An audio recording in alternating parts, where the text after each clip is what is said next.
Hello बच्चों, अब करेंगे question number 19। A father is 30 years older than his sun. Father की एज 30 ईयर्स ज़्यादा है अपने बेटे से। इन 12 ईयर्स का मतलब है after 12 years the man will be 3 times as old as his son. Find the present age. Present age हमसे पूछा है, सबसे पहले लेट कर लेंगे प्रेजेंट एज ही हम। कह रहे ना a father is 30 years older than his son. Son की प्रेजेंट एज क्या हो जाएगी? एक्स हो जाएगी। Let the present age of son present age of son। Son की प्रेजेंट एज क्या हो जाएगी? एक्स हो जाएगी। और इनके फादर की क्या हो जाएगी? फादर की क्या है? 30 ईयर्स ज़्यादा है अपने सन से। तो अगर 30 ईयर्स ज़्यादा है तो एक्स प्लस क्या हो जाएगी? 30 हो जाएगी। तो यहाँ पे इनकी प्रेजेंट एज आ जाएगी फादर की। The present age of father. Father की प्रेजेंट एज क्या हो जाएगी? एक्स प्लस 30 हो जाएगी। अब क्वेश्चन में बोला गया है इन 12 ईयर्स, यानी इन 12 ईयर्स का मतलब है आफ्टर 12 ईयर्स। आफ्टर 12 ईयर्स की बात यहाँ पे हो रही है, यानी 12 साल बाद। सन की एज क्या हो जाएगी? यानी एज ऑफ सन 12 साल बाद क्या हो जाएगी? एक्स प्लस 12 हो जाएगी। एक्स प्लस 12 हो जाएगी। और एज ऑफ फादर क्या हो जाएगी?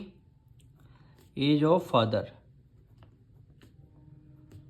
क्या हो जाएगी? एक्स प्लस 30 है प्रेजेंट एज, तो इसमें भी आपको 12 ऐड करना पड़ेगा। तो क्या हो जाएगी?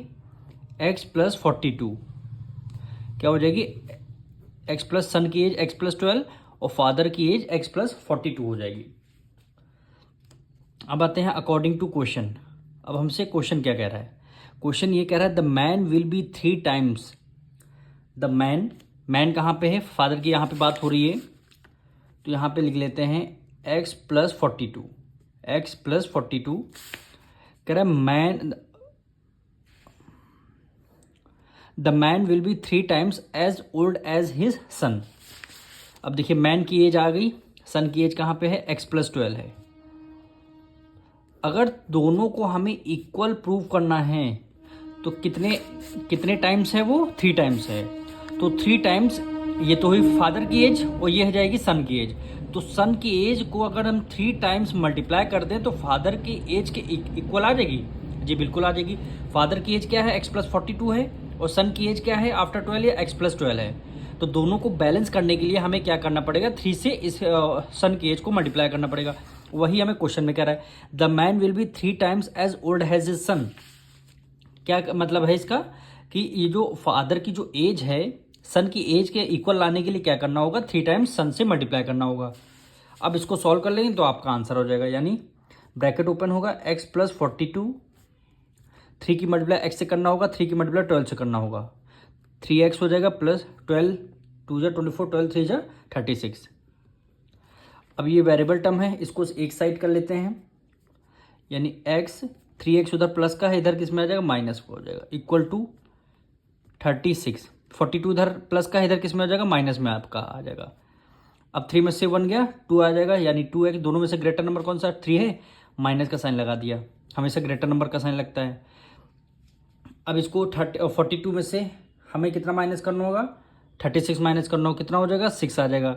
दोनों में से ग्रेटर नंबर कौन सा है? 42 है। 42 कौन सा साइन लगाए? माइनस का साइन, इसलिए ग्रेटर नंबर का साइन आ जाएगा। अब x की वैल्यू अगर हमें फाइंड करनी है, -6 -2 इधर आ जाएगा, डिवाइड में 2 से 2 कैंसिल, 2 1 जा 2 और 2 3 जा 6 हो जाएगा। यानी x की वैल्यू क्या आ जाएगी? 3 आ जाएगी आपकी।